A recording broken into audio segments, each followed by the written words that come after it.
If you do go on to enjoy today's video, please consider liking it because I'm terrible at FIFA and I need all the self-esteem I can get. If you're interested in football shirts, football boots or anything football related, go check out my Depop. The link for that is also down below. If you do need any coins, head over to u7buystore.com. Use the code TVM at checkout for a discount. The link is in the description. What is going on, guys? TVM here. Welcome back to another episode of the Brentford FM save. Yes, I am wearing the same clothes. I am fresh off the victory in the final against Marseille, and we're about to enter the end of season review for the season ending 23. This is where we find out who our best players were, what happened through the season, and if we can see any patterns or anything that will help us going forward. So the board are delighted that the team won the Euro Cup 2, which is obviously the conference this season. That does mean as well, by the way, I wasn't sure, but it has been confirmed, we will enter the Europa League, not the conference, the Europa League at the group stage. So even though we are not really good enough to be qualifying for the Europa Conference League in the Premier League, we are going to be in European competition. That is going to be quite difficult to juggle. But not only that, I forgot to mention as well, we actually set a new consecutive wins record. So, of course, the very first game we played on the right-hand side here in the Conference League, we lost 3-2 to that Cyprian side. And who could have ever imagined that we were going to go on to win the competition from there? But we turned it around in the second leg. We beat them 8-0, as you do. But we didn't lose or draw a single game from that moment on. That kind of shook us up a little bit. And we're like, right, can't take any team lightly because you never know what's going to happen. And we absolutely ruined, not everyone, but we played very, very well. Especially through the group, we played very well. Beating PSV Eindhoven 5-2 was a particular highlight for me. But we did really well. And that is a new record, competition record, which, I mean, take it with a pinch of salt because the competition is quite literally 2 years old. Premier League, down in 12th, qualified for European football. We've actually gone better than Aston Villa. You can have your Conference League, Aston Villa. We're in the Europa League. Do we have the budget for next year? Would be players introduced into the Brentford overall best 11. So, oh, Sioane is apparently no place for Ivan Toney in the starting 11, but Sioane apparently one of our best ever players. I guess on paper you can kind of understand why. He didn't really do an awful lot for us though. I mean, he wasn't bad. Like match rating wise it's okay, but look how well he's playing for Real Madrid. I clearly wasn't using him to his full potential. I don't know where they're playing him, but I suppose he's surrounded with world-class players. With us, he kind of wasn't. So, what do they want us to do? End of the season, they want us to finish mid-table, and they want us to reach the second knockout round of the Europa League.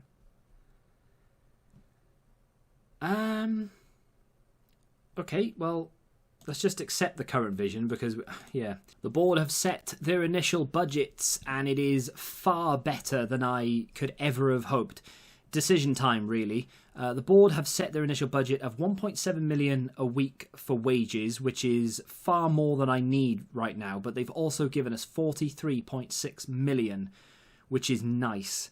So before we talk about the players that I bought, I don't know what the title of this video is. It's probably something like I spent XX amount because that's what gets the clicks. I've got no idea how much it is. It's probably a lot because we've bought far more players than I thought I would do. What happens is this kind of thing here. It's like a domino effect. So I've thought about getting rid of David Raya for a few seasons. Last season just gone. Again, just a couple of things, couple of little issues. He's 6 foot as opposed to like a 6'4" goalkeeper, which I think makes a big difference. He's got some really good stats. His eccentricity is very high. And what that is if you hover over it, tendency to do unexpected with or without the ball. So you don't want that. You want that to be as low as it possibly can be because you want them to do the the expected. You want them to not be wild and over the top and flamboyant most of the time. Sometimes it can look good for the cameras and whatever, and sometimes you're going to need it for them to make really good saves that are just out of nowhere that you wouldn't expect a normal keeper to do, but generally speaking, the lower it is, the better. Manchester City came in for him. They made an offer of, I think it was about 18 million. I got them up to 27.5. I don't think there are any add-ons there. No, there's not. It's just plain 27.5. And he's gone. So then, of course, there was a gap we then needed to fill. And that's where Livakovic comes in. I can't remember who he played for before. Dynamo, of course. Is that Zagreb? Yeah, Dynamo Zagreb. There we go. So came in for 10 million, which I think is an absolute steal. His eccentricity is very low. The only negative thing that I can see about the keeper, really, he doesn't need it in the role of defending goalkeeper. If he was a sweeper keeper, which I used to play actually quite a lot up until recently, his first touch would have been a huge problem. However, it's fine because he doesn't need that as a defending goalkeeper. You can see all the highlighted attributes here, the ones that he needs, and they're all pretty damn good. The transfer that I am particularly sad about is Paul Seguin has gone to Frankfurt. I am not a huge fan of this. I didn't sanction it. I didn't want it to happen. It wasn't the board. It was him. He said he wants to be a star player in a team, and unless I can offer him that, which of course I can't, he would have to move. I tried to convince him with more money. He said it's nothing to do with the money. I just want to be the star man in a team. With stats like that, I'm kind of, I don't know why Frankfurt. I'm sure Frankfurt have got better players, but we know how good he is. Massive fan of him. Wish him all the best. But I got, what did we get? 5.5 million for him. We paid 350,000 like 1.5 seasons before. So it's a good deal for us. We've made a lot of money there. But I am sad to see him go. This next transfer is going to take many people by surprise. Wallace. I think the first signing I made as Brentford manager, Wallace came in, did an unbelievably good job. We got a fair bit of money for him actually as well. So bought him for 7.25, sold him for 17.75, which is quite nice. No add-ons, we don't mess around with stuff like that. So 2 full seasons at Brentford, did very well, I might add. First season in particular, got 8 goals and 1 assist, helped us reach 7th place. He was probably one of the main reasons we got European football. Why we're in the Europa League right now is not all down to Wallace, but a lot of it can be attributed to his contribution. So we got 17.75 for him. He went after I made a couple of signings, so it will make a lot more sense than it does right now, but I'm just showing you outgoings first. Up next is a player that, honestly, I didn't expect to get rid of, but an offer came in, and I kind of thought, shall we? It kind of gave me a reason to sign someone else that I wanted to sign but couldn't justify it. And it was roughly the same money, so it was almost like I was swapping Griffo for this player. And we'll talk about him, of course, when we get to that. But 29 million. Now, they didn't bid 29 straight away. They came in and they made a bid of around 20. It was about 2021. There was another team involved as well. I think Frankfurt were in for him as well. There was another German club that came in. Maybe Frankfurt, maybe Wolfsburg. Can't remember which one it was, but they offered about 24. And I just accepted that. I didn't even try and negotiate. But with Dortmund, I thought, well, you've got a little bit more money. Give me 29. And they accepted it. And I genuinely didn't expect them to accept it, but they did. Very good player. The fans were undeniably upset about me letting him go. Like I said before, he is a fan favourite. But 29 million for Griffo just seemed a little bit too good to be true. Rafinha was coming in, of course. We knew that. He can half play there. Since he's arrived at the club, I've been training him in that position. I don't think he's any better there, but hopefully he will be. And when he plays there as well, it'll teach him how to be a central attacking midfield player. But 29 million for Griffo that we paid like 9 million 2 seasons before. It was just a no-brainer, especially at 30 years of age as well. I thought that was a very good deal. And our final outgoing, this one was completely out of my hands. I did not want this to happen. Again, it wasn't the board. It was his release clause. And to be fair, I couldn't do anything about it anyway. He signed a contract more recently than he would have accepted one. Does that make sense? So you can't offer someone a contract on Monday and then the following Wednesday go, hey, do you want another one? He's like, well, I've just signed one. I don't need another one. So unfortunately, he's valued at 42 million. Did we get 42? No. Did we get 60? No. Did we? Hell, we got 33.5. Now, don't get me wrong. It's not bad, but when you get 33.5 for a player like that, who, by the way, is 22 years of age and has stats like that, he is going to the moon. Honestly, he's going to be such a good player. And he's the exact player that I want in that position as well. A box-to-box midfielder who can do it all. He can defend, he can attack. He can't finish, but again, he's only 22. He had room to move.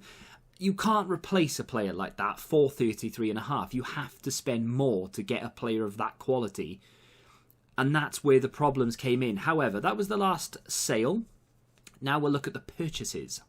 So now going from least expensive to the most expensive, I wanted to loan in a centre attacking midfield player because we don't have what I would consider a natural central attacking midfield player. Telles Magno is primarily a striker who can play as an attacking mid. And then, of course, Rafinha is learning to play there. So we don't actually have someone who is natural in that position. So I wanted to bring in a loan. Now, I don't necessarily utilise loans enough.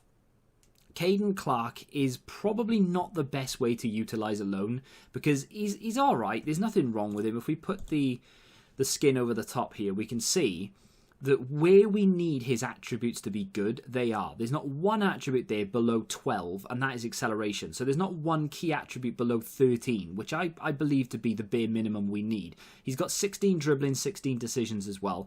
Now, if you look beneath that, 8 positioning, 10 determination, 7 concentration. His physicals are quite poor as well. He's only 20 years of age. He came on loan from Leipzig. And he's going to be a fringe player. I will play him in cup games, and if we are desperately needing rotation, he can play there as a natural central attacking midfield player. It was just a case of get more depth in because we have got a lot of games to play this season. The next player I brought in, I actually brought Serginio in before Caden Clark, but this again is another loan. He's on loan from Chelsea. Managed to get his wage down considerably, or what we're paying him anyway. Chelsea are paying him a little bit more. But he has some outstanding stats. And he's 31 years of age, which is absolutely no problem at all because his physicals are not declining that much, really. They're in a pretty good spot. He will be rotation and a little bit of depth for Declan Rice because Declan Rice is our most expensive player, arguably our best player. However, he's not going to be able to play 60 games this season. It just isn't a thing. I say 60, 38 games in the league. However many we get in the Carabao and FA Cup, and then of course however many games we actually manage in the Europa League, if we get through the group stage, we're playing 7 or 8 games minimum, just in that competition. So it is likely to be pushing 60 games by the time the season finishes. I needed a little bit of depth. And in my opinion, Serginio adds that depth. He is a very good player who can just sit there in the middle, mop things up, play it forward, and that's all I really want from him. So the next player we went out and got and actually spent some money on was Serginio Dest. Why is he declining all over the place? Your guess, honestly, is as good as mine. I have no idea why this happens to players, but that is absolutely shocking.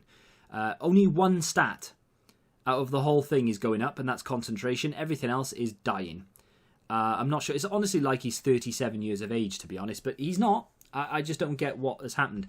Either way, Serginio Dest came in for 16 million from Barcelona, which a little bit of a surprise that they wanted to get rid of him for such a low amount, given the fact that he's probably worth double that.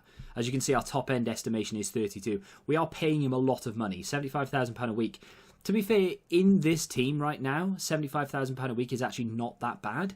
We're used to paying players around 100k, so it's not terrible. I wanted someone who could replace Mbabu because Mbabu last season probably had a run of 3 games without injury. He is so injury prone, Mbabu. So yeah, Dest can come in. We still have Maitland-Niles who can do a job as well. But Seguin left, and when Seguin left, I kind of thought, right, there was a few times last season, not many, but there were a few times where Seguin had to play right wing back. If that happens again, I don't have that Seguin who can play there. Stanisic can play there, but he's not particularly very good. Seguin at least could do a job there. So that's why Dest comes in. And he's happy to be a squad player as well, which is very nice.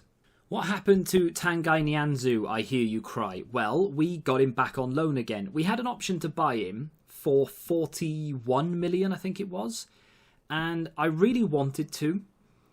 But there was another defender that came up, and he was just a little bit too good to let go, and he was roughly the same money. So I thought, right, I've got an option. I've got a decision to make, really. Do I go and buy this defender? I might as well tell you who it is. It's Ben Godfrey, right? Do I go and buy Ben Godfrey and let Nianzou go? Or do I keep Nianzou and let Ben Godfrey slip through my fingers? Because he wasn't on the list, but he was on our available list that he might be interested to come to us. He wasn't on the transfer list. So I had a brainwave. Could we potentially extend the loan for another season with an option to buy?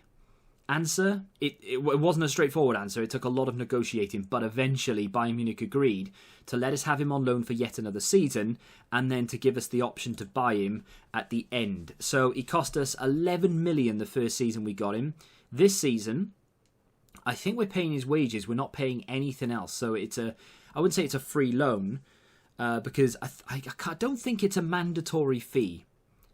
But we are going to buy him if he continues to improve the way that he is right now. A couple of stats here or there. I don't know why corners is going up. I don't want that to be anywhere near it, really. If we could get rid of that and put it on positioning or something, that'd be fantastic. But, yeah, he's improving. He's doing well. He's a monster of a player. We will exercise the purchase in the next season if we can make the money, because at the moment the transfer kitty is pretty empty. But also, we signed Ben Godfrey. Another player that will I, won't I? Yeah, I did. Honestly, I was looking at it and I was looking at it, and then I stopped and I thought, let's look at it again. 31 million for this guy is an absolute steal. There was absolutely no way I could have just let it go. He had to come in. Firmino did really well for us last year, and he is going to do well for us again. He's already scored a goal in the opening game of the season, which you will see very shortly. 31 million he cost us because, of course, they gave us the option. And, yeah, it was just a no-brainer. To be honest, the player, and I mentioned this when we looked at his profile, the player that swung this deal was Griffo. Had Griffo not gone to Dortmund, Firmino would have been back at Villarreal. And the reason for that is because I sold Griffo for roughly the same price as we could have gone and got Firmino. But selling Griffo opened up that central attacking midfield spot for Teles Magno to drop back and also for Rafinha to play there as well. Now, both of them can play striker, both of them can play attacking midfield. So they are going to rotate between those sort of two positions and share it themselves. But it also left Firmino with a position to fill. So he comes in, of course, as does Adeyemi, who we bought last season or even the season before, and then we left him in Salzburg for a year. But it does mean that Firmino and Adeyemi are going to be our main strikers, while Onuachu is out injured. There's a lot going on. You will see the squad screen in just a second, but there is one more player that I bought who, believe it or not, cost me more than 31 million. Matteo Pessina, formerly of Hellas Verona, I think. He cost 35 million. Yeah, he was at Atalanta, but he was on loan at Verona. So yeah, we bought him from Atlanta for £35 million. Again, he's played in the opening day of the season. He did all right. He wasn't anything spectacular. The reason he comes in, he's better than Maksimovic, who I originally bought to play alongside Declan Rice. But the other reason was because Seawald's release clause was activated, and he went for 33.5 million, I then needed to fill that position because there was no way I could have gone through a season and not had Seawald's creativity and the ability to do that box-to-box role. I couldn't have had him just go and not sort of fill the position. So, as you can see, Pessina, older than Seawald, not likely to... I mean, it does say in the top right, could still improve, but he's not likely to go up much more than he is already. I think he's probably better than Seawald at the moment, but Seawald will fly past him in years to come because he's so much younger. But very happy with that purchase, actually, because realistically, it was an extra 2.5 million on top of what we got for Seawald. So we kind of swapped him for Seawald. Not that I would have done that, given the opportunity, but the fact that we were dropped in it, yeah. So my initial plan was to play the first game of the season. However, I have talked far too much about the players we've signed, so that will be at the very beginning of the next episode. I tried to keep these as short as possible, but I just talk absolute bollocks for 25, 30 minutes, and then it just runs over. I'm doing it again. So the team looks like this. That's probably what you're going to see for the most part, with the odd player being rotated. There will be some heavy rotation in certain cup games and Premier League games and fatigue and all the rest of it. We have played West Ham. That's why the players are fatigued. You will see that in the next episode, as I mentioned. Only one injury to speak of, which is unreal when you consider the players we had injured. Vitaly Janelt, who was out on loan last season, has come back. He will feature this season because I feel like he's good enough, but only as a rotating player for that central attacking midfield position. Rafinha currently sits there, even though he didn't play against West Ham because he was slightly below match fitness. He's not comfortable there at all, really. I mean, he's competent, but he's not natural or accomplished or anything, so we do need to train him in that central attacking midfield role. He will probably play striker more than attacking mid for the first few months until he becomes accomplished. He is being trained as a central attacking midfield player. Onuachu, the player that I thought was going to be out until the end of October, is back. I mean, it is recommended that he doesn't actually play any football right now. But either way, if I want to play him in the next game, I can. I could have played him against West Ham, but obviously didn't want to break his other ankle. So it's interesting that he came back that quick. I wasn't anticipating it. Now we have 5 strikers. I mean, technically with Rafinha, we have 6 first-team capable strikers. Patagna is probably the lower end of that. We're going to have a look at squad depth very briefly before we end the episode here. This isn't a screen I show you very often, but it is something I look at quite a lot. You can see that Adeyemi, Rafinha, Firmino are the top 3 strikers that we have at the club. Paul Onuachu and Telles Magno not considered as high. And then Caden Clark can play striker. Well, I didn't know that, but there we are. He can play deep line forward. He's quite suitable for the role as well. But interesting stuff. But as you can see, we have an awful lot of squad depth. I've only got 2 goalkeepers, but touch wood, we didn't really need to use our sub-goalkeeper more than 2 games or 3 games last season, so hopefully we won't need to do that again. But we have an awful lot of squad depth in these positions now. The midfield, 11 players can play central midfield. Fantastic. 6 players who can play central attacking midfield. Not one of them is particularly very good. We're hoping to train Telles Magno and Rafinha to be good enough. Pessina can play there if he needs to. Maksimovic can play there. And of course, Vitaly Janelt will play there. As well as the player that we brought in on loan, Caden Clark. Now, he's not going to play there that often. But we do have the option to buy Caden Clark, actually. He probably won't exercise that. I think it's like 11 million or something. I don't think he's ever going to be good enough. But there it is in all its glory. In terms of the instructions, I've seen a few people asking. It hasn't changed all season. We still play shorter passing with a lower tempo. We look for the overlap. We do play relatively wide on attack. We try and work the ball into the box. It's why we generally have more possession than most teams. And again, we look to counter because we do want to get up the pitch as fast as possible. But then when we lose possession, we don't counter press because we don't want to be out of position. We want everyone to come back and we'll just get everyone behind the ball and then we defend. Short kicks from the goalkeeper. Could maybe look to roll that out now rather than short kicks because he's got very good throwing. And I know rolling and throwing aren't the same thing, but you get it. To the centre-backs because we don't have full-backs technically. And then there we are. Now, this changes a lot based on who we play. So, we play a higher defensive line with an offside trap if we're playing a team that I'm very confident we can beat. If I'm not that confident, but I think we should probably still be beating them, we play standard. And then if we are playing against Liverpool, Man City, Real Madrid, we'll drop it down to lower, we'll get rid of the offside trap, and we'll do that. And then it depends on what team we're playing as well, whether we play narrow, standard, or indeed we force the opposition inside. Very rarely will I force the opposition inside. It'll either be this one or this one. But like I said, it just depends on who we play, to be honest. And there we go. That is the way we do it. We use title marking, depends again who we play. But there we are. That's the setup. Hopefully, we can kick on in the next episode. Get a result against West Ham. Fingers crossed. I know the result. You don't. And we can play another game further along. I won't play the second game of the season. We'll skip on.